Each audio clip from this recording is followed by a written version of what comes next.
at the Oxford Union. I have a very short question to ask. You talk about the hijab being something that serves to protect a woman. Surely it's extremely patronizing and degrading to prevent a woman from making that decision for herself. How could you answer that? What's the question, sister? I said in your speech you talk about the hijab being something that serves to protect a woman.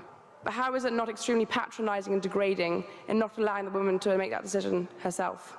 Sister posed a very good question, that when I say that hijab is required for a woman, isn't it not degrading for the woman to patronize it? Isn't it degrading? If you read the Quran and Islam has prescribed hijab. That means the woman should be covered.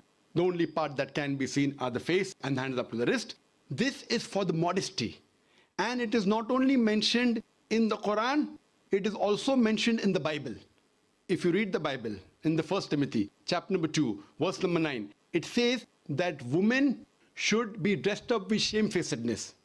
They should be dressed up with sobriety and should not wear braided hair or gold or pearls.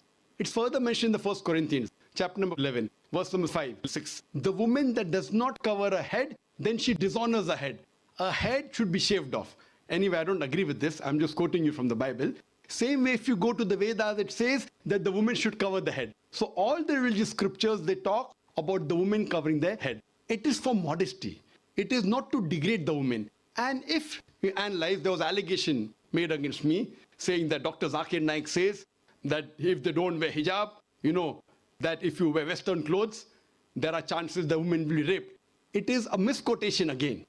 What I said, that if women wear revealing clothes, they have more chances of being raped. What I was doing, the same newspaper, Sunday Times, which spoke against me 1 year before, on the March of 9th, 2009, Sunday Times carried an article. In Britain, 1 out of 7 feel that the women who wear sexy revealing clothes, she should be hit. I'm sorry, I don't agree with it.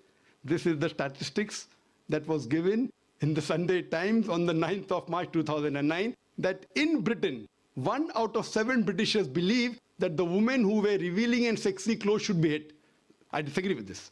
Furthermore, one more article came in 2005 in the same newspaper, Sunday Times. It said that 26% of the Britishers, they feel that wearing revealing clothes is partially or totally responsible for the rape. So what I say, that the more modestly you are dressed up, you are respected more. So Islam has prescribed the modest hijab for the woman, not to degrade her but to uplift her. I do agree there may be cultural differences. Islam cannot force anyone to adopt it. There are cultural differences. For example, I'll give you an example. That some societies, what they feel, that even looking at a woman is immodest. Some societies feel looking is no problem, but touching a woman is immodest. Some of the societies feel shaking hand is no problem. Some societies feel kissing no problem. Some societies feel doing anything as long as both agree is no problem.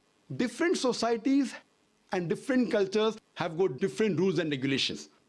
When I went to America, while I was giving a talk, one of the Americans told me, "You Eastern women, you're immodest."